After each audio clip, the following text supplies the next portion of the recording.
Hey, everybody. Welcome to Up Your Alley podcast. This is Taylor Edgar talking. With me, as always, my best friend. Why are you laughing, Jacob? It's nothing. I'm being tickled over here. This totally isn't the third time we've tried to do this issue. We tried to not use a swear word And within the first second. It was the first 30 seconds, and I failed twice. This is attempt number 3, and we're 8 seconds away. There we go. So welcome to Up Your Alley. It's a podcast where two very professional best friends, my name is Taylor Edgar, and with me, as always, is my best friend, Jake Baggett. Say hi, Jake. Hey. We recommend things to each other, and then we come back the next week to talk about them and score them on a scale of 1 to 3 based on how much it is up our individual alleys. Right now, we're on episode 22.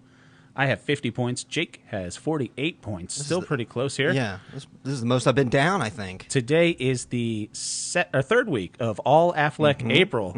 We got one last. I am recommending, Jake, 4 Ben Affleck-related things, and we're going to be talking about one of those things a little bit later, the film Gone, Baby Gone, the 2007 film, Ben Affleck's directorial debut. And also we're going to be talking about Jake's recommendation for me, the eponymous album by Rocket Juice and the Moon, 2012 album supergroup, I would say. Kind of. Yeah, definitely. Like a supergroup. Yeah, I think all of them are a major talent. Yeah. So, and that is with Damon Albarn, best known for Gorillaz, and Blur. Flea, best known for Red Hot Chili Peppers. Yeah.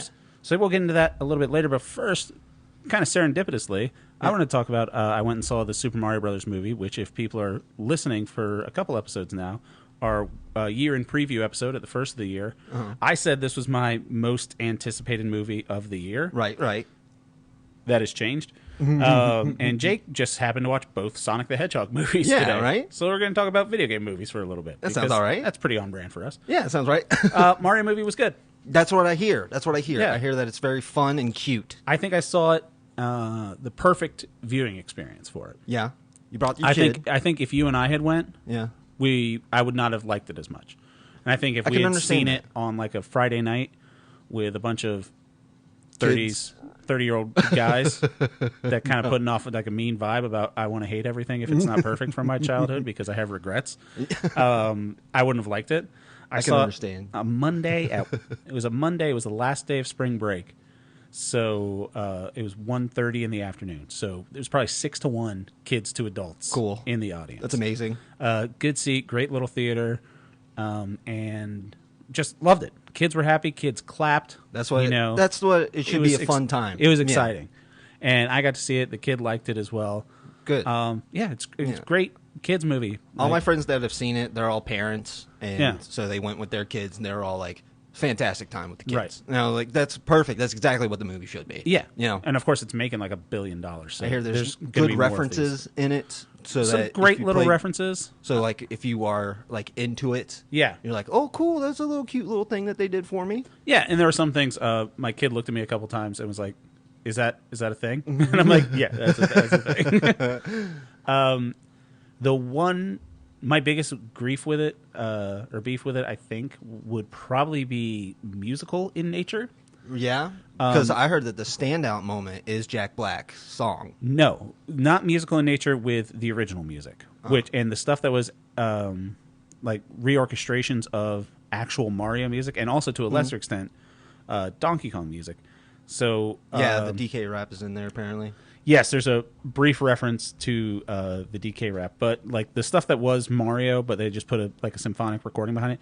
Fantastic. It did have a couple like needle drops where they're trying to do like a Guardians of the Galaxy thing. Yeah. So it's like they're playing like an orchestrated version of like the Mario Brothers theme, or like the Underground theme, or they have a Bowser, the airship theme from Super Mario 3. Sweet. I love that song. There's some Bob on Battlefield from N64. Oh my God, I love that song. Great little music cues. Yeah. But then they'll like just start playing No Sleep Till Brooklyn, and I'm just like, you don't need that. Yeah, but that's like an Illumination thing, is to throw in like I think they're trying to. Cool music. It really comes off as really Guardians of the Galaxy sort of thing. The one in particular that I hated, that in the theater literally I think made me go like, like this was unnecessary. When they're going to the Jungle Kingdom, which is where Donkey Kong lives, with his dad Cranky Kong, who I think Cranky Kong is supposed to be his grandfather. Yeah. But it's his dad in this? Yeah, it's his dad in this. But Donkey Kong Country canon aside, yeah, they're going up to the gates of it, and it starts playing the intro very softly to Jungle Hijinks, which is the first level of Donkey Kong Country. And I'm just like, oh, great snap. song. Like, we're bringing in this music. Because I'm pretty sure the guy that did the music for Donkey Kong Country did the music for my favorite video game, Banjo-Kazooie. Yes. Because he was working I'm for pretty Rare. sure. Yeah, it was Yeah. Rareware. It's the same team. And so I'm like, we're going to get that music too. I'm like, this is fucking great. I'm so excited.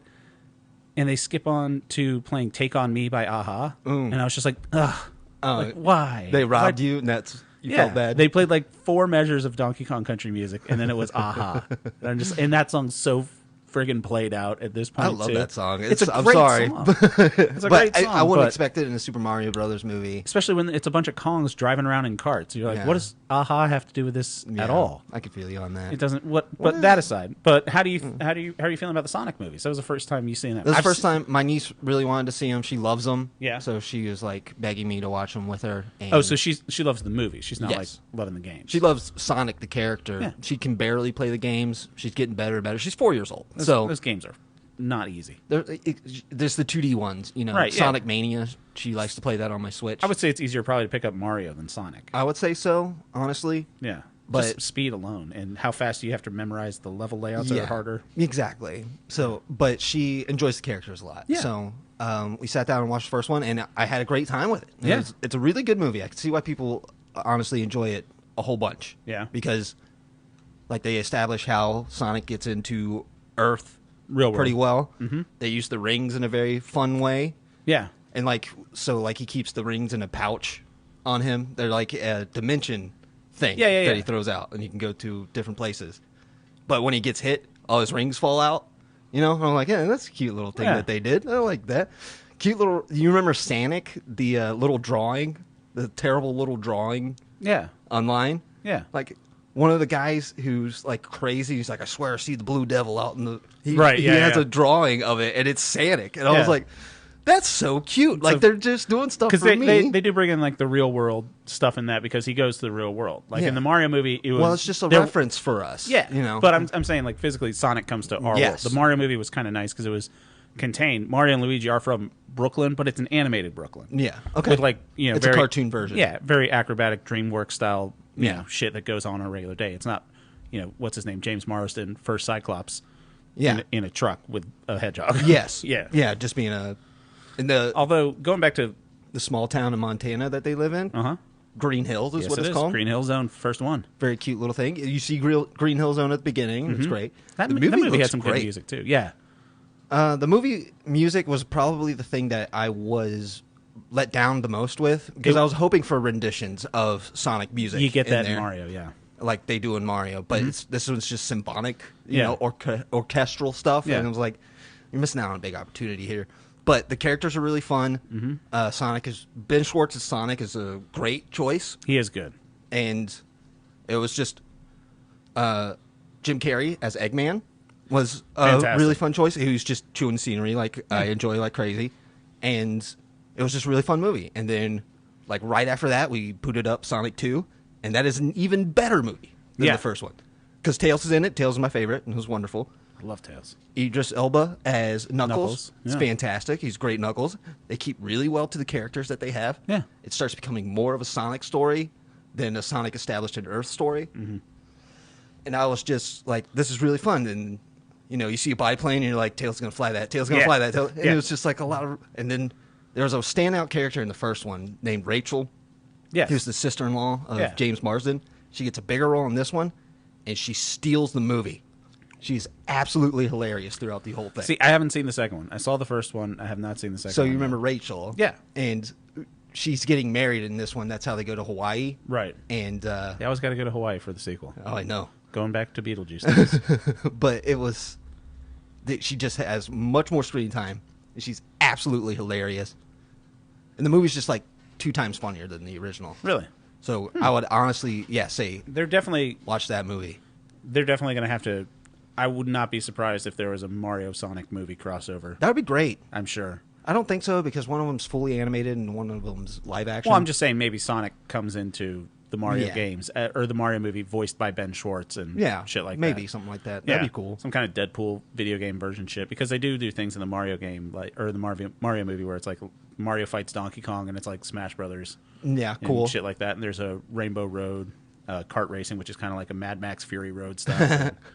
But cool. Yeah, it's nice that we're getting some good video game stuff. We got those, and we got Last of Us. When they really pay attention, if you want to make your own story, like they did with Sonic, the first one. Right, because neither game has really a strong overarching storyline. My thing was, it's weird to put Sonic into Earth, you know.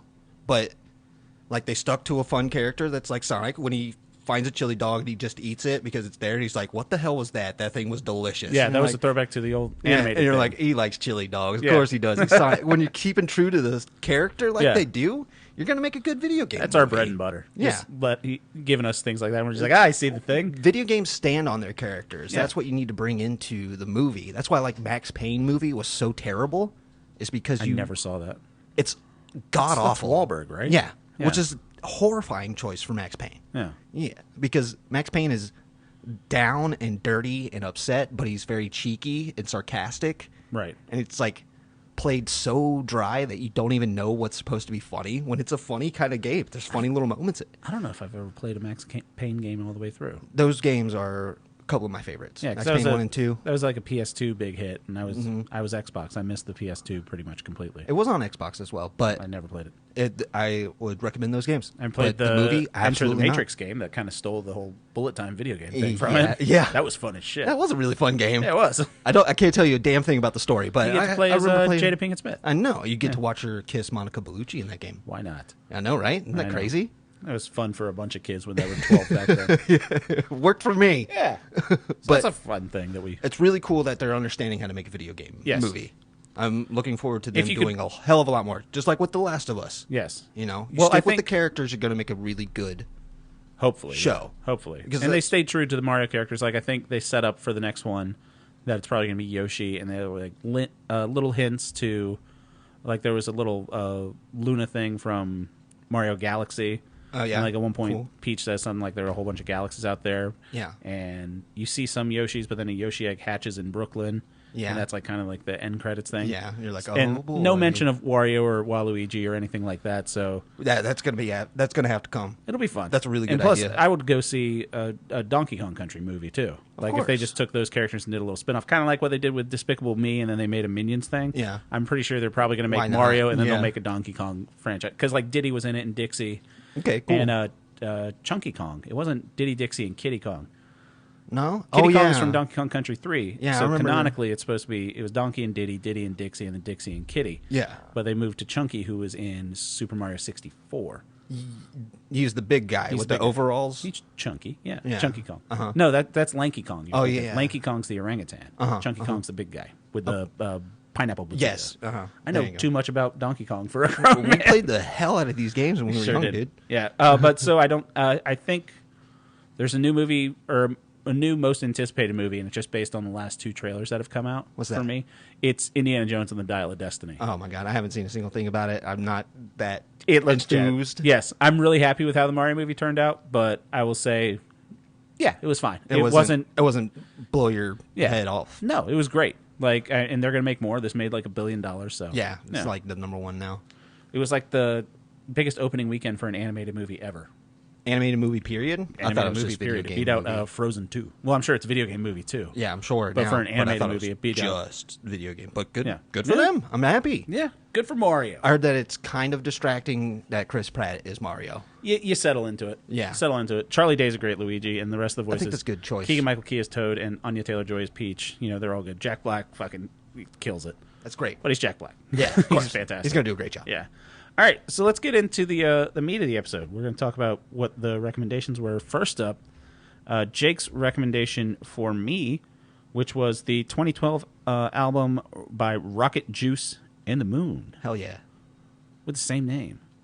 How'd you find out about this, Jake? And also, I got to say, I can't believe this has missed me. It's another one of those things that this you is why recommend I wanted to like, recommend it, because one time we were driving somewhere, I can't remember, I was driving you, and Japanther came on my Spotify. Yeah. I made fun of that name for a while. And you were like, what is this? And you were like, what is this? And I was like, oh, there's like a whole side of music that I listen to that Taylor doesn't know about. Yeah. So I was like, this is going to be fun to peruse what I listen to find what Taylor might enjoy. So you settled on this one? I settled on this one because everybody loves Flea. I knew you were going to be like interested in hearing what Flea's got to do with this. Yeah, Flea's a great bassist, and I like the Red Hot Chili Peppers. Yeah, everybody loves Flea. Yeah. So I was like, he's going to understand that Flea's cool. Mm-hmm. And Damon Albarn's one of my favorite, if not my favorite musician. Right.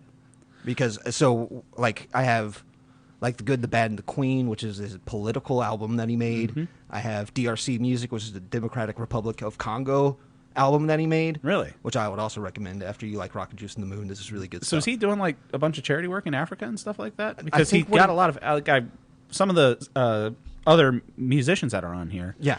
Kind of went down the Spotify rabbit hole and listened to some of their stuff. Yeah. And it's great. It's a lot of East African performers. And they're all fantastic in their own right. I don't know if it's charity, but what I think is what he does is he just goes around the world finding music he enjoys, and he just amplifies those musicians. Yeah. And he's like, I want to make... Paul Simon did that with African music for a while, too, with the diamonds on the soles of her shoes and... Yeah, that sort of thing. Kind of like that, I guess. Yeah. But it's like I like how he's doing this with Gorillaz now, which is like he just finds musicians that he enjoys, and he's like, make a Gorillaz song with me, you know, I'll feature you on it. And they make a great song, and then you're like, well, who the hell is this person? And you go and listen to their shit. Mm-hmm. So I just follow Damon Albarn, and I listen to all his shit, and this is my favorite thing that came out of him other than the Gorillaz stuff. Yeah. So I was like, give it to Taylor, let him check it out. It's a great record. Yeah. Like, I probably listened to it 3 or 4 times all the way through. Hell yeah. Some songs are better than others. I agree. It's 18 tracks, and there are some of them that are really, it sounds like Flea just dicking around. Yeah, I know what you mean. There's like a drum track going, and Flea's just like, yeah. But then when calm down, Flea. But then those songs with the trumpets that come through, I'm like, oh man, these songs. Also, Flea famously did work for Africa with the Wild Thornberrys. Oh yeah, that's a good point. Donnie Thornberry. Good job, Flea. He said things like, it's pretty solid Donnie Thornberry. Yeah, pretty good. So yeah, I really dug this. It's I forget, there was a couple episodes back that there was something that I can't believe missed my radar. It was Garth Marenghi's Dark Place. Yeah, it's one of those things like this should have popped. Like someone should have told me about this earlier. It's just one of those things where you have an opportunity to grab it. You know, and when it misses you, you just don't think about it again. Mm-hmm. You know, because it's not mentioned that much. Right. But you know, Damon Albarn is something that I want to grab real fast. Yeah. And back in the day when Garth Marenghi came on Adult Swim, I was watching Adult Swim every night. You know, I couldn't sleep, so I'd watch it until it went to paid programming at 4 a.m. You know, Jesus. So I ran into Garth Marenghi. Buying one of those knives that can cut through a shoe. It is so funny waiting when they're like, "We're gonna cut this car in half with this saw." But first, here's a great deal, and you're like, get to the car cutting. I want to see the car this get is cut. Unbelievable how long you're talking for a half an hour. You have the car right behind you. It's like the reality show Suspense. We're like, we'll find out the answer right after. Yeah, they know what they're doing, and I'm like, oh, you bastards got Draws me. you in. Yeah, still didn't buy anything, but yeah, I'm not gonna buy your stupid saw, but man, let me see what it can do. So one thing I kind of like about this, because I really do. I like this style of music. It's kind of a West African, funky. Well, funk gets a lot from it, but it's just there's a lot of East African like polyrhythms. Like the first track is called 1 2 3 4 5 6, which is in it's a 6/8 time signature. Okay, so you're literally counting along with the music because normally music's like 1 2 3 4 1 2 3 4.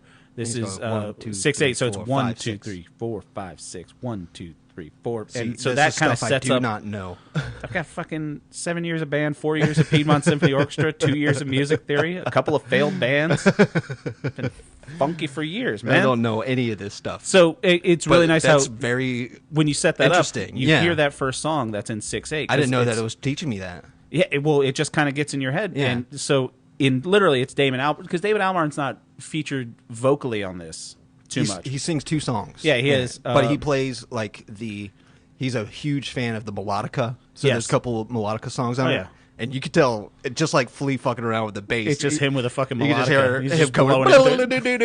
You're like, okay. Yeah. So that was the thing that struck me for it, was just the opening thing. Just kind of set it up. It's like, hey, this is a little bit. That's so cool. It primes you for it, because you're not just going around like 1 2 3 4. Yeah, 1 2 3 4 5 6. Yeah. Because it's not quite a waltz, but It's a little more bobbing your head music. Like, it's just great fucking car music. Like, we've been blessed with some good weather in this part of Virginia recently. Fucking, I'm not a windows down guy, but I was fucking windows down listening to this. It was that's great, good stuff. It's great music. Like I said, they're not all winners. I think my favorite songs, track 2, "Hey Shooter," which has Erykah Badu in it. She's wonderful. Her voice is just is so great. It's so dumb. And there's a couple songs, "Chop Up" and "Follow Fashion" that I have up here. Yeah, as a rapper, Manifest. He's on a couple of these. His lyrics are very cool. Yeah, and he's got a great fucking Tony Allen's on this too. Tony Allen's the drummer. He does a lot of shit with Damon Albarn too. Okay, yeah, and I think he is. Hold on, let me pull up on this. That's cool. He's from Nigeria. Oh wow. Yeah. Oh yeah, I saw him perform when I went and go see the Gorillaz perform. Yeah. So yeah, he works with David Albarn. What a fun guy. But this rapper Manifest, whose birth name, I'm sorry, I'm not going to try to. Just not even try. We'll call him Manifest. That's when you're a guy like me and you see a name like that, you're like, oh fuck. No. But his rapping is fucking fantastic. And I was doing like a little bit of a deep dive, and I did like his Spotify playlist. He's got some fucking bangers. I'm gonna have to try it out. And I do like it because a lot of the, not a lot, but there's a good bit of vocals that are in English, and there's a good bit that are in French as well. Yeah, which is a thing like Cote d'Ivoire and like that area of West Africa that was, a lot of French speaking people from there. So it was just kind of nice, and I really enjoyed it. It some of the rap songs reminded me of Jay Dolo, who's on the show Shorzy, and he's a rapper. Oh, but he's from. Is he an actual rapper? Oh yeah, dude, he's great. Oh wow, cool. So he's from Quebec, so he has that. He's got the French as well. Yeah. And it's such a fucking fluid language. Yeah. Like it's sure. Rapping in French is so just fucking butter smooth because it all just kind of like blurs. And it's kind of like how I like Southern rap, because like people rapping with a Southern drawl, it just kind of flows all together and it just sounds like fantastic. It's not angry like British drill rap or shit like that. But yeah, I'm really happy. This definitely gets a 3 from me. I'm really happy that you turned me on to it. I think anybody should listen to it. My favorite song on there, if you want to start off with just trying one song from this album, I would say Lolo. Lolo's a good one, yeah. I think Lolo. Manifest is on that too. Manifest is on it. There's really great backup singers. The bass is really good, and the trumpets are in it. I think that this is the best representation of the totality of the album. I'll give you that. Yeah, the brass was a Chicago brass ensemble, the Hypnotic Brass Ensemble. Oh, okay. A group from Chicago. They played a lot on the record too. So it was kind of like a super groupy collab album. It was headed by Albarn and Flea, like we said, and also Tony Allen. But it's good. Like I like a good super group. I think it's great. I think I would love it if they got together and made another one. I would go crazy. Yeah, Lolo, the song that you mentioned, that reminded me. I guess my first introduction of funk is my dad. I think was like kind of in the last generation that had a whole bunch of like real estate devoted to playing music, because like in the house, like he had a space where it's like, what's going here? It's the stereo, like 4 foot tall speakers on either side, little subwoofer, sweet. LP player, little 5-disc CD, and it was all wired and everything, double tape deck so you can make your own tapes. It was like a section of the house. And I remember flipping through his albums, and he had Parliament Funkadelic, putting that on, like One Nation Under a Groove and shit like that. It's just so fucking different than what I had been listening to up until then. I was like fucking 10 years old, whatever. But just really stuck with me. And this has, Lolo especially, has a little bit of a Funkadelic style beat to it. Hell yeah. It's great. Oh, hell yeah. Good for Flea for figuring this out. And yeah. Albarn, if you like Poison is the song that Albarn sings mostly. And that could be a Gorillaz song. Yeah. Like if you put that somewhere on Gorillaz, it could fit in perfectly. And that's what I think Gorillaz has become since the second album. Well, the whole point of Gorillaz, and correct me if I'm wrong, you're a big fan of it, I was, Damon Albarn wanted to be able to make whatever the fuck he wants without having to be famous for it. He created a fake band so the band could always kind of be in flux. I think it was kind of an accident that it came into that. Yeah. Because I think the first album, what he said about making the first album of Gorillaz was He wanted to make just the most merchandisable band possible. Right. Which is, not a real band. Right. You make it a cartoon band. So it could be what you want. Yeah. And then, I think by the second one, he was like, it's kind of cool that they could never die. Mm-hmm. And so he explored that. And he was made comic books with them. Yeah. And he was like, and then I think I just want my friends to be a part of this. And then he's like, of course I could do that. Yeah. My favorite thing he's ever done is, and it's in my top 10 favorite albums of all time, is still Demon Days. Demon Days is probably my favorite concept album of all time. I can put that front to back and just listen to the whole fucking thing. I listen to it all the time. Yeah. It's the greatest concept album I've ever heard. Yeah. So good from beginning to end. This is, I wish I'd known about this group when I was hosting, when I was still doing a bar trivia night. Because I did an audio round that was super groups. Oh, yeah. And I was like, fuck, I could have used Rocket Juice in the Moon. No one would have stumped me. Yeah. I would be the only one. Yelling it out from the back. Yeah, you would just hear one voice in the crowd of the bar. Whoa! Everyone else that used their phone to cheat would pull it out, too. Those are the days. Just people cheating for something that has zero stakes whatsoever. Yeah, just not having fun. What's the rest of your life, man? I really want those $25 off these beers. But yeah, man, this is an easy 3. Really happy about it. Awesome. And I've added Manifest, the rapper. He's in my fucking algorithm now. Awesome. His shit's good. I think everyone should check out his most recent stuff too. I will do that. Yeah. Great. Because I do agree, he was awesome. Yeah, I think he's from Ghana, so it's fucking great. There's also a great thing. Ghana is beautiful country. Before he got his TV show canceled, Conan O'Brien did a Conan Goes Abroad thing. Yeah. He'd visit different countries, and he'd be Conan O'Brien everywhere. Yeah. And he did a week in Ghana. Some of the funniest Conan O'Brien ever. Because I haven't watched it. It looks really funny, though. There's no one that looks more out of place than Conan O'Brien in Ghana. Because he's the most pale man ever. Tall but he's as hell. so fucking likable and charming that it's great to see him there. And that's when I really was like, God, this country is fucking great. Because all I know about Ghana is, for some reason, they always beat us in the World Cup. Which, good for you. I don't care. That's one fantastic. Of these days, Ghana. It was really funny. I forget which year it was, but the U.S. got knocked out by Ghana. And to see so many Americans that you could tell they didn't care about soccer until it was America playing. Yeah, of course. Fucking Ghana. I'm I could give you a map in 4 tries and you couldn't pick out Ghana. And you're so pissed off on these beautiful people that are having the best day of their lives. God damn it. That's so funny. Yeah, Rocket Juice in the Moon. Everyone check it out. It's on Spotify. Yeah. Check out Manifest. Check out fucking Damon Albarn. Yeah, give Damon Albarn some other stuff. Talk to him about Damon Albarn. We'll talk about music a little bit. I'll find you the Damon Albarn that you should listen to. Everyday Robots. If you're going to listen to just him, Everyday Robots is a really good song. All right, we'll check it out. We could talk about Damon Albarn all day. While he was alive, I was like that about Tom Petty. Yeah, right? He did. Oh, my God. Best supergroup ever, Traveling Wilburys. That's very true. I would have to agree. Sheer musical talent. If you could liquefy musical talent and put it down in one thing. It's amazing that group came together. All an accident. Yeah. Watch his documentary. It's funny. And, it's great. What the fuck was I going to say? I don't know. We were talking about Damon Albarn. Oh, yeah. So I was like that with Tom Petty. Who I am now is like that with his Craig Finn, who's the lead singer of the Holt Steady. Sure. And he has side projects as well and solo stuff.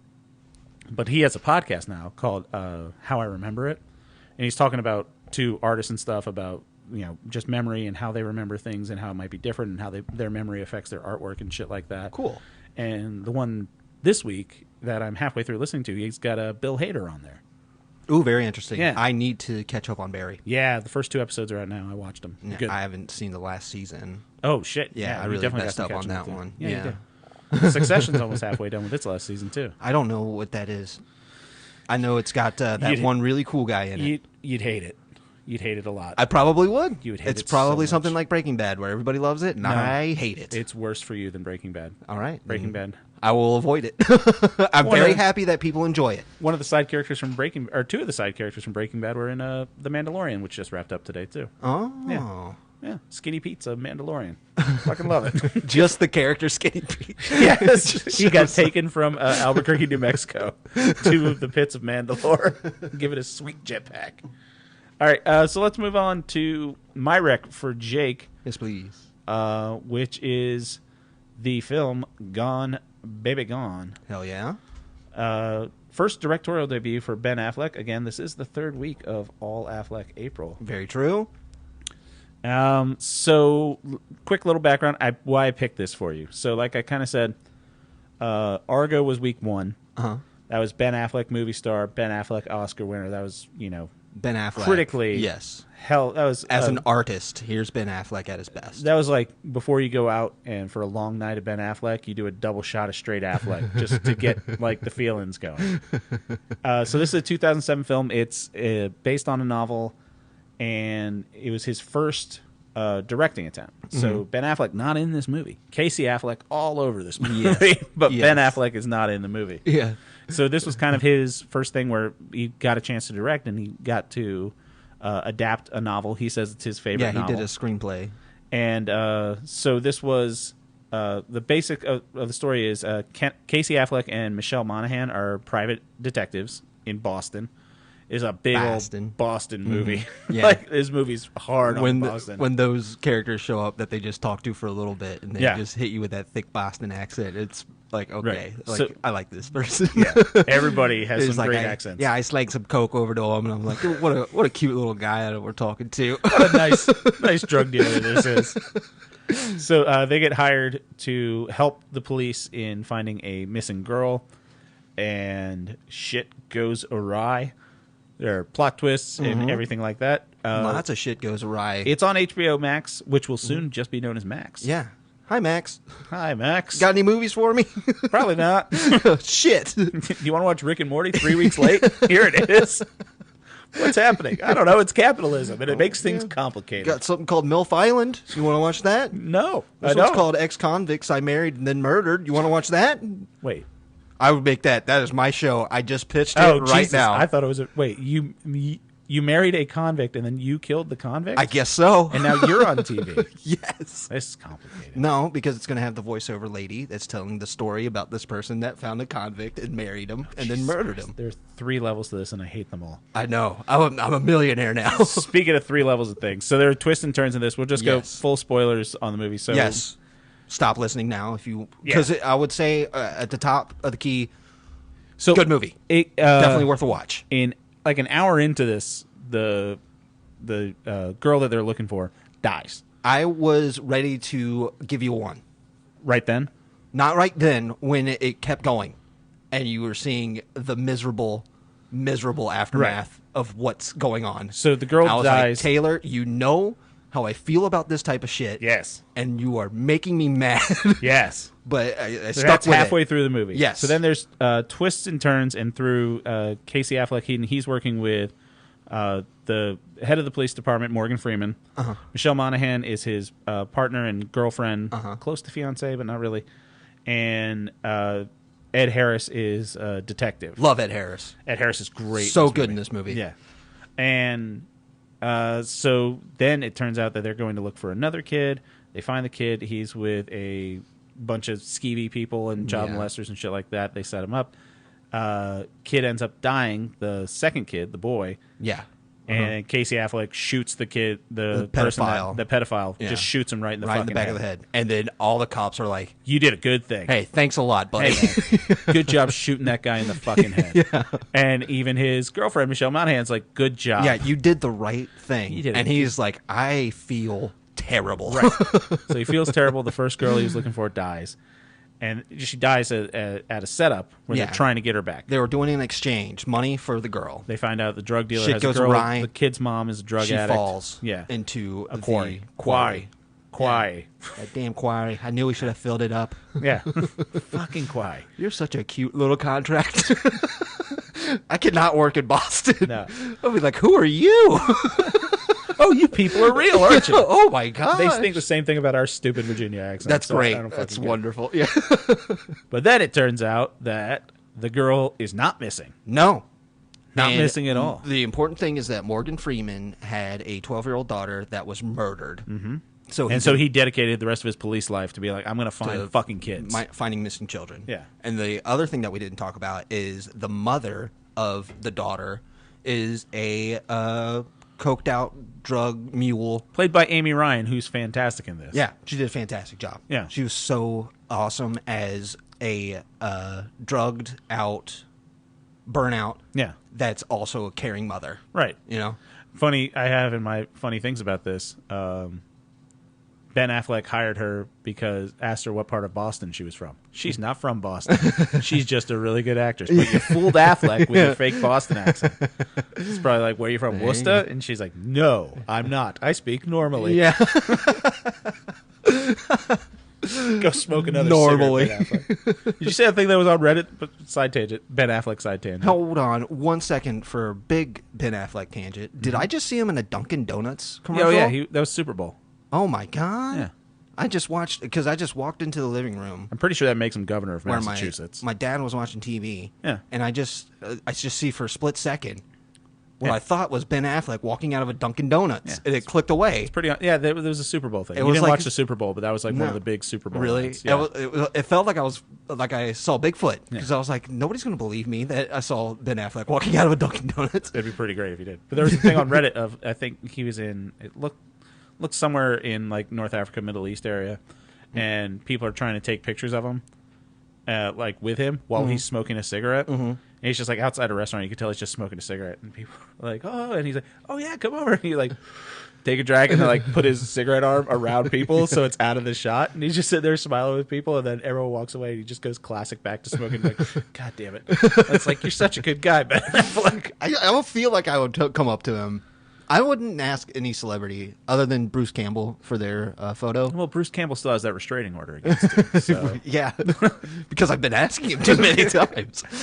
But yeah, so back to the fucking movie. Yes, yeah. Let's get back to it. So Morgan Freeman yes, took the girl. He just straight up took her in a scheme with Ed Harris. In a wild, convoluted scheme. So try to break down that scheme for me. The brother of the mother hatches a scheme with Ed Harris, who was a cop that he knew through a different crime that the uncle was in. Right. He met Ed Harris through that. Yeah. Ed Harris is crazy about protecting kids. Yes. And he knew it, and he's like, we got to get my daughter out of here. Ed Harris takes it up to Morgan Freeman. Because it did come up like the kid's mom, like, it's like, oh, she left her in a car to get drunk. Yes. And, you know, she left her in a car for a hot car for 3 hours. Yeah, she was baking like she was fresh out of the oven. So Yeah. he was doing things what he thought was right. Yes. It's a very morally gray movie, which is something I want to talk about later. Everybody thought that they were doing the right thing. Everybody. Yeah. Other than, the drug dealers and the pedophiles. Right.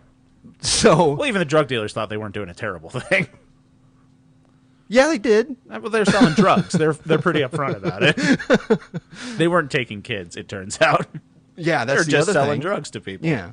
I did like the big drug dealer. That's Cheese? like Casey Affleck's friend that takes him to the house the second time. That guy he's a rapper apparently in real life. I forget his fucking name, but he was a really good character. Yeah, I really enjoyed how much of an asshole he is. He played Boston scumbag pretty well. Yeah, because he was just dealing cocaine to these burnouts, and he had no respect for their house, had no respect for them. Get the fuck out of here. Yeah, they kept telling him, it was like, hey, don't snoop around my house. And he's like, just open up the fridge. Yeah, and he's like, what are you gonna do? Yeah. I'm here to give you the drugs you need. I'm gonna do whatever I want. He just takes the drugs and he opens it and pours it on the floor. Power move. Wow. I was like, what a drug dealer. So the climax of the movie, Ed Harris gets shot by someone in a bar because Ed Harris is trying to threaten the uncle that he's going to rob the bar so they can go in and kill the uncle so that the secret doesn't come out that they set up the girl's alive and Morgan Freeman just adopted her. Yeah. Yeah. And so Ed Harris is shot by the bartender and dies from it. And after being chased by Casey Affleck. Casey Affleck can, and if I would love to bring this up, he mumbles way too much. It's rough at times. I had to turn on the closed captioning. Well, you do that all the time. I do that all the time. It is a little rough at times. But he's in the bed talking to his girlfriend. Yeah. And he's like, oh, I'm just going to be there. I'm like, what is he saying? It's like, you love me, right? I love you. Oh, what are you saying, Casey? Speak up, bud. It's so true. You're an actor. But when he gets intense, it feels good. Like, he's a good actor, yeah. When he's in the bar and they're like doing the "we don't like your kind around here" type thing, and like he pulls out his gun and like they insult his girlfriend, so he punches the guy. Pistol whips him right in the face. Pistol whips him. He's like, what the fuck do you think about that? And they're like, his girlfriend's pulling him out of the bar. He's like, make me a martini, Michelle motherfucker. Monaghan's also great. She's so wonderful in this movie. She pulls off bangs ass. pretty well. I know. She's the second woman that I've seen in bangs today watching movies. And the other one, I just kept, it was some shitty horror movie about a witch that moves into a Is that what I'm watching next open week? rent. Oh, I cannot wait to get you. God, get it. All right, well, let's fucking figure this out. All right, so the movie ends with Morgan Freeman being like, do you really want to send this daughter... You really want to send this daughter back to this horrible mother, or do you want her to have a good life with me? And Casey Affleck makes the decision that, yes, you're going to jail. You kidnapped the moral child. quandary that, like, it really spends 2 hours setting up this moral quandary. Yes. The kid's better off with Morgan Freeman. Is the kid better off with Morgan Freeman? Right. That's what he has to decide. Like, if Casey calls the cops, then it gets taken back to the mother, who he knows is not the best mother in the world. Yes. As well-intentioned as she might be, she is not the best mother in the world. She takes the kid on drug runs. Yes. You know, that's across horrible. state lines. Yes. And leaves the kid in the car. And so the whole thing is like, do I lie to this girl or lie to everybody? Say, didn't find her, cover it up, and this girl will probably have a great life? Or does he send the girl back to her rightful mother? Is he going to gamble? Right. So is he like, am I going to have to... Or I think he builds it up really well at the end. He says something like, I don't want some girl coming to me in 15 years later, saying, like, you took me away from my family. Yeah. You knew I was taken. You knew I was stolen, and you did nothing. Mm-hmm. Yeah. And he comes up to Michelle Monaghan, his girlfriend, and crime-solving partner. Yeah. And she asks him, like, don't turn in. Let her stay. She's happy here. Yeah. Yeah. And she's like, I'm going to hate you if you do this. That's the heartbreaking scene. Michelle Monaghan says, I'm going to hate you if you do this, and I don't want to hate you. That's when I was honestly questioning if Casey Affleck was going to do it. Yeah. You know, I was like, maybe and then you're not sure. And there's that perfect shot at the end where he's just leaning up against the car. You're like, did he not call him? And then you just see the sirens come up. And you're like, oh, boy. And she follows through. She leaves him, and the movie ends with Casey Affleck going to visit the mom with the daughter. The daughter's sitting there watching TV, and the mom's going out on a date. Yeah. And she's not leaving even the kid there, waiting for the babysitter. Going to tell the neighbor then that she's watching her. And then she's like, unless you want to sit with her. Yeah. And Casey Affleck ends up sitting with her. Yeah. And Michelle Monaghan Monaghan says, I'll leaves watch him. kid. And he just sits with her and the kid, and then the movie ends. So let me ask you. Yeah. Would you have turned in Morgan Freeman? Yeah. This is what I was waiting for. So you would not have? No, I'm not going to answer that question. Oh, wow. Yeah.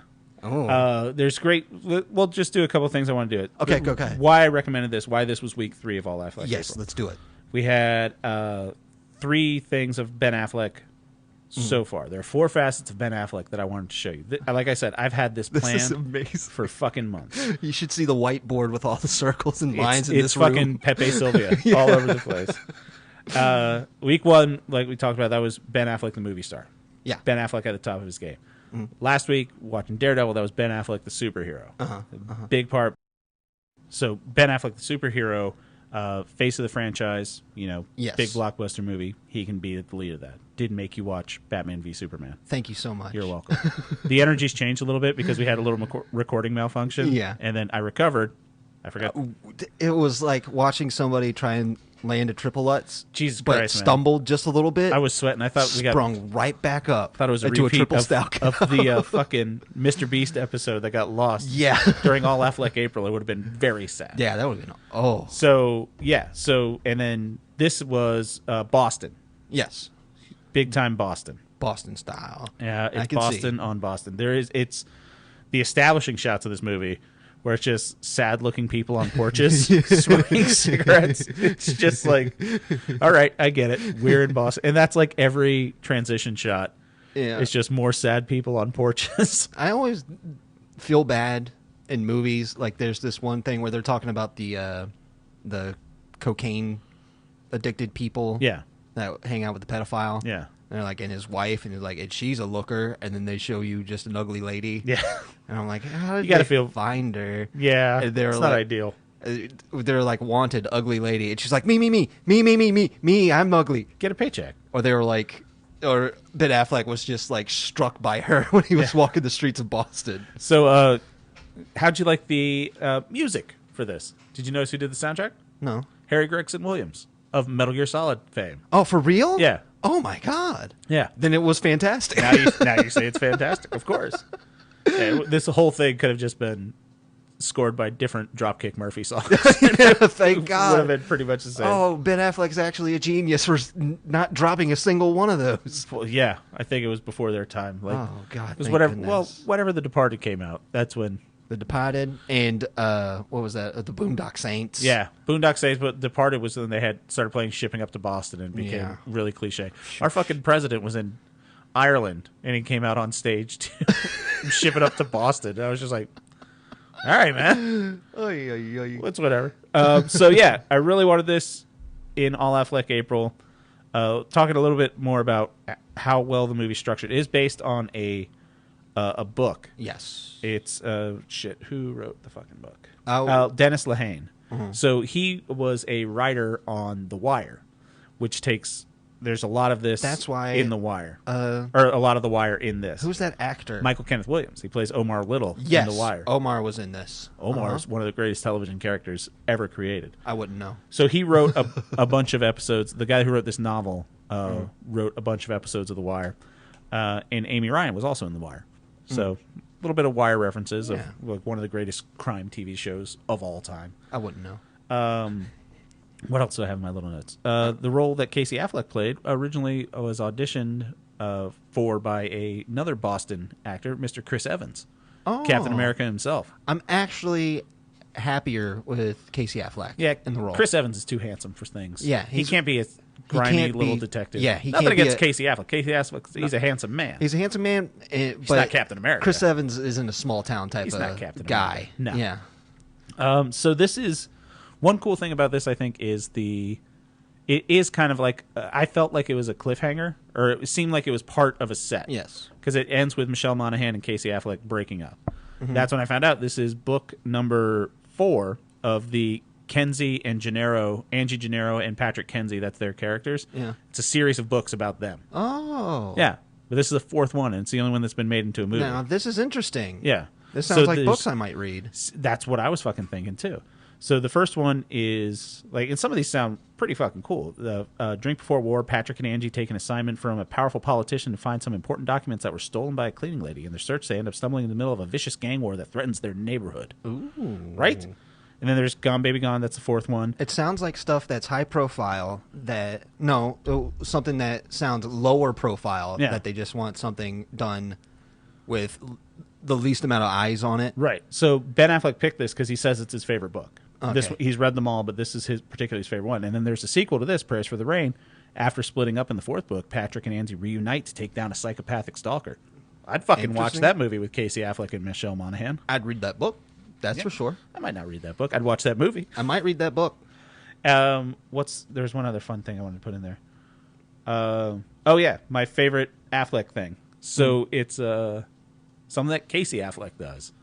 Because he's part of All Affleck April, too. Oh, God. There's a scene... He's a harder sell, I'm sorry. ...where Casey Affleck is getting interrogated by the police. Uh-huh. And he's a private detective, everything like that. And a police officer asks him, why would you do that?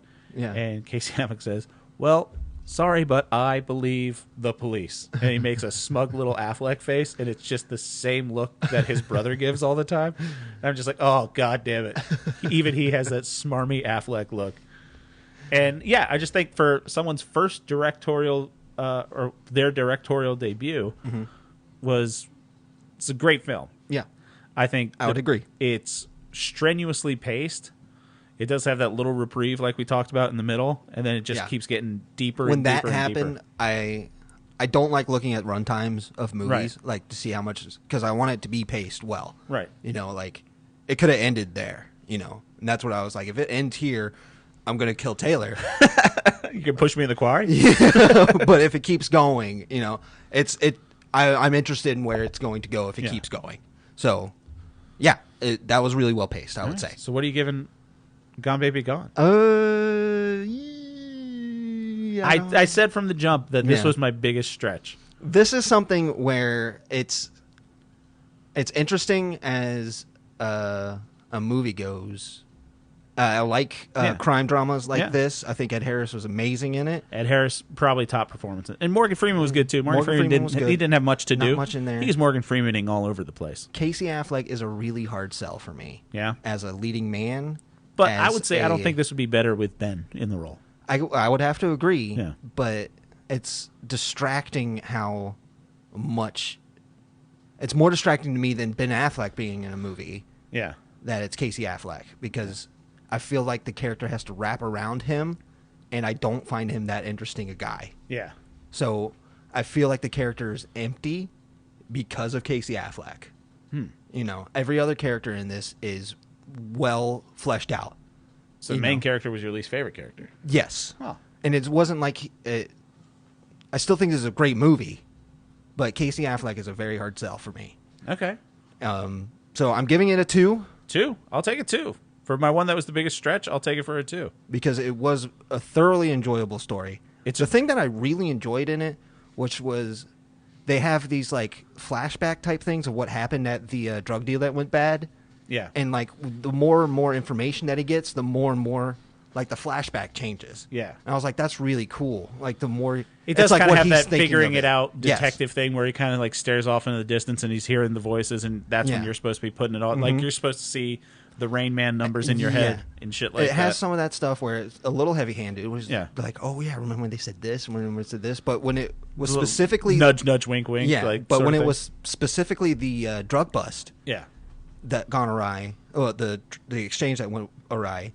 It was just split seconds where you would see something where you'd see Ed Harris shooting the gun in the air and being like, oh no, something bad's going on. And then you would see the drug dealer shooting first. And he's like, oh no, the drug dealer's gone bad. And then you'd see somebody just shoot the drug dealer back in the head. I think it was his second in command. Yeah. That shot him in the his back other of the officer who dies later in the movie. Yeah. He just shot him in the back of the head. And you're like, oh my God, like this is making sense. Yeah. Like each scenario made sense, but the more information you got, the more you're like, oh yeah, like that's probably what happened. Yeah. You know, you don't know what happened. They don't establish it, but like that feels like it could have been it. The whole character arc of Casey Affleck is kind of a bummer of a movie because he does get put at the end in a lose-lose situation. Yes. Where it's like doing the right thing. There's no clear answer what the right thing to do is. I like the every ending answer is going to suck for you. I like the ending. Yeah. Where he's like, I'll watch the kid because he's like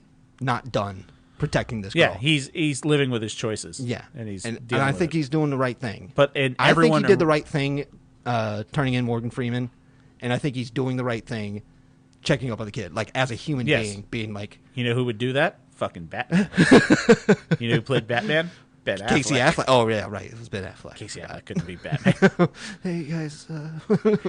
That you said the thing about the mumbling now, that's literally... I'm playing it back in my head, and I'm just like, God damn it, he does fucking mumble, doesn't he? Shit. I like the movie, The Assassination of Jesse James by the coward Robert Ford. He was nominated for an Oscar for that. I cannot fucking understand a word out of his mouth throughout the entire movie. I haven't seen that movie in years. Me neither, but I remember going like, what the hell is he saying? Yeah, but he's not the most talented Affleck. I will say that. Yeah. I like Casey, but he's no Ben. He's great in the Ocean's movies. I have not seen. Will not. I wouldn't say will bit not. Part in the Ocean's movies. Not interested. Yeah, but 2, I feel 2. Take it 2. Yes, I did. I do have in my notes Jill Quigg, who's the actress. She plays Dottie, Amy Ryan's friend. Who's always talking shit, and she says like, we're going to set up candlelight vigils for the kid and you know all that shit. Best friend. Apparently she was discovered by Ben Affleck when she was screaming at the production because their barricades around Boston were making her late from getting her kids to school. Oh wow. So she was just some Boston lady who was fucking yelling at people on production, and Ben Affleck's like, put her in the movie. That's the mark. David Lynch does the same exact shit. Yeah. And I want to say that's the coolest thing that a director does.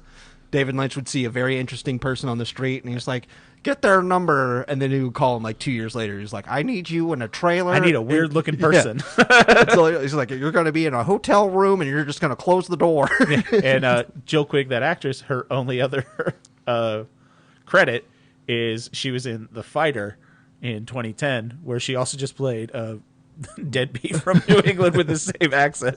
That's a movie with Mark Wahlberg and fucking other Batman before Affleck, and he's a Wahlberg's own. Oh, yeah. Yeah. Christian Bale. Christian Bale. Yeah, where he's super skinny. Yeah, that was Christian a Bale. fine movie. Yeah. Yeah. She's in that too, just yelling in a Boston accent. Yeah, that was a good movie. It was. I really did enjoy that. Another one of those New England Christian white... Bale giving a really good performance out of that one. It's a New England white bummer movie. Yeah. A Did bummer. you ever see Manchester by the Sea? No. That's Casey Affleck. That was a big old bummer movie. Just sad people being sad and Casey Affleck. standing on porches. I like, on YouTube, I like Red Letter Media. Yeah. And their movie of the year one time was Ghost Story, which is a Casey Affleck movie. Okay. Where he dies and he becomes a ghost and he just haunts the house that he was in. And it's an enjoyable movie. Yeah. But I wouldn't give it movie of the year. Okay. That was just Casey Affleck. Take that up with Red Letter Media. This is the only appearance of Casey in All Affleck April. But I couldn't leave him out. This is my choice for Boston. Yeah. Like I said. Yeah, a good movie. Okay, I'll take it too. Very happy to see I'll take it too. So you get a 3, I get a 2. That puts you up to 51 points. I'm at 53 points. No, that's 52 not right. points. 52 points, yeah. Giving yourself a sneaky point there. All right, so let's, real quick, be sure if you're liking the show to leave a review for the show. Give us a 5-star review on whatever your platform of choice is. If you're on YouTube, please subscribe, leave a comment, click the like button, all that stuff. It really helps in the algorithm. Jake and I are figuring this out as we go. Yeah. Clearly, since we had to pause because we had to do it 3 times. No, and then we shut off in the middle. It's not the best technical night for us, but to be fair, my mind's elsewhere. I'm jazzed about All Affleck April, and I've been waiting towards recommending this movie. This is the last one. Yes, but first, before we get to that, if you have your own recommendation, send it to us at upyouralleypod@gmail.com. If you have your own recommendation for what a month might be, yeah, come up with it. I'm now that you gave me a themed month, I am trying to work on a themed month. You're working on it? I think I have one, but Ooh. I'm honestly going to have to do research. It's going to be Taylor watches a bunch of scary movies and quits the podcast for 4 weeks in a row? I think we're going in a different direction of my love, one of my genres. Oh, boy. That I love. Is it unnecessarily horny anime? While that we was could, too big of a pause for my comfort. while we could do a whole month on that, and I will change you around on that with that month. I don't think that's going to happen. I don't think we want to. I don't think anybody would enjoy listening to me talking about that for a whole month. I don't think I would. So, what's your recommendation for next week, though? I was going to torture you, and I was going to give you a really sick, gory movie because of you making me watch Ben Affleck movies. But you're enjoying Ben Affleck. But I'm enjoying Ben Affleck. I told you would. So, I'm going to honestly give you one that wraps around a little bit. Okay. To when we started. Okay. It's a YouTuber by the name Dan Olson. His channel is called Folding Ideas. Hold on, let me type this up. And what the video I specifically want you to watch in there is called Searching for a Flat Earth. Oh, he's a Canadian. And it's going to be about flat earthers. Oh, boy. Yes. Is it a documentary? Yes. It's a documentary style. He's a long-form YouTube commentator guy. In Search of a Flat Earth. Yes. Came out 2 years ago, 3 million views. Oh, good for you. And it's I think you're going to enjoy it. Okay. I think we're going to have a lot to talk about. So it's afterward. a documentary series. And I think Dan Olson does a really good job of researching everything that he can do.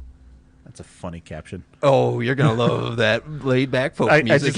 I just clicked on it in the caption underneath where it has like little brackets on the outside. It's like, what's going on? It says laid-back folk music. And I'm like, okay. That's the energy that this guy produces, that's for sure. You know I love a YouTube documentary. Yes. I'm a big fan. All right. In Search of a Flat Earth. The YouTube channel is Folding Ideas. Mm-hmm. So basically, I think this is a reward for you. Thank you. I have a reward for you, too. I'm actually excited. Are you? This is the last Ben Affleck. Yeah. We have to go out on a bang. Oh, yeah. So, shut your eyes real quick. I got you another present.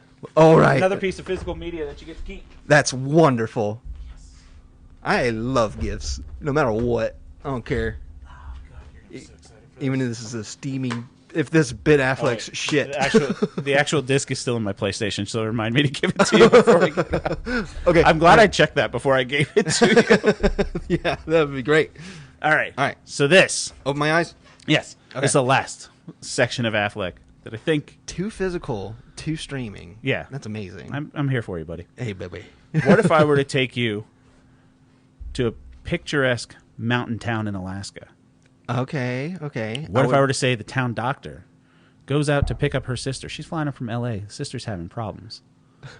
They come back, find everyone in the town dead or vanished. Ooh. There's supposed to be 400 people in this town. And they're all gone. They're all gone. Oh. What happened? What caused all these deaths? XX, the visitors. Could it be what Wikipedia.org calls a 1998 American science fiction horror film adapted from a Dean Koontz novel? Could it be that? Dean Koontz is the author I remember from everyone's mom reading TV their books. commercials, when books had TV commercials. Yes. What if I told you this film starred 2 Academy Award winners, one of them being Ben Affleck, the other one being Peter O'Toole, the great actor known for playing Lawrence of Arabia? I don't know. What if I tell you that there's a deeper secret of this town that could be like some kind of Lovecraftian monster that kills people with body horror that's been compared to John Carpenter's The Thing? Are you what? What if I were to tell you you're going to watch the 1998 American film Phantoms? Oh shit! You didn't bomb in Phantoms, yo. Affleck, you the bomb in Phantoms, yo. So you've heard that quote from Jane Silent Bob Strike Back. Yeah. But you've never seen Phantoms. I've never seen Phantoms. I got you a DVD copy of Phantoms because it's not on Blu-ray. Holy cow. So this is the last and most crucial part of Affleck. This is my which alley, is Ben Affleck, the punchline. Oh, my The Ben God. Affleck that people make fun of, Yeah. but it's so fucking great. This is Okay. 90s horror movie, Rose McGowan, and you can look at the screen art. I love Rose That's McGowan. just I love Liev Schreiber. That's just a flipped image of Liev Schreiber from the Scream 2 poster. There. And Rose McGowan is just pictured on top of Drew Barrymore. And that's a picture of Ben Affleck from Chasing Amy. Because this movie was so thrown together and put out after Ben Affleck won an Oscar to try to put it out there. Oh, so my it's God. a body horror. It's Lovecraftian with their monsters.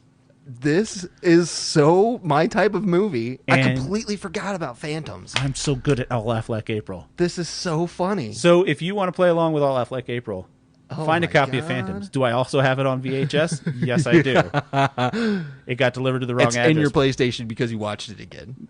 Oh yeah, I watched it. I had to take more notes, man. That's true. I knew I would love Phantoms, and I know that this is. It opens up like Twin Peaks. It's in that same kind of idyllic town with weird shit going on. So this is Ben Affleck's sci-fi body horror. 1990s. Specifically, we have to bring that up. Yes. The 90s had this type of charm after Scream. Yeah. Making this type of movie, which that's very exciting for me as well. Yeah. Cool. So the final week of All Affleck April's, Jake is finally going to watch I'm Phantoms. actually very interested in watching Phantoms. Oh, fuck. I'm looking forward to it. All right. Great choice, sir. So yeah, All Affleck April wraps up next week. Unbelievable. We're going to be watching Phantoms. I'm going to be watching such The Search. a fast month. Time just flies for All Affleck I know. April. So Wow. I'm going to watch the YouTube from Folding Ideas in Search of a Flat Earth, that documentary. Like I said, be sure to follow us on Instagram. Subscribe to us on YouTube. Tell all your friends about the podcast. Send us an email at upyouralleypod Please. at gmail.com. And thank you for listening, everybody. Yeah. Really appreciate it. And this is coming out on Friday. Damn it. We got this episode together. We sure did. We made it work. Want to wish everyone a happy Eid Mubarak to all of our Muslim listeners, including our graphics guy, Jimmy. Yes, please. I don't want to try and pronounce it, but I also... Yes. Everyone have good holidays. Encourage this good holiday. I hope you have a great time. Watch Phantoms. Watch Phantoms. Let's talk about it. All right. Thanks for coming over and talking. I love you, buddy. I love you too, bud. See ya. Bye-bye.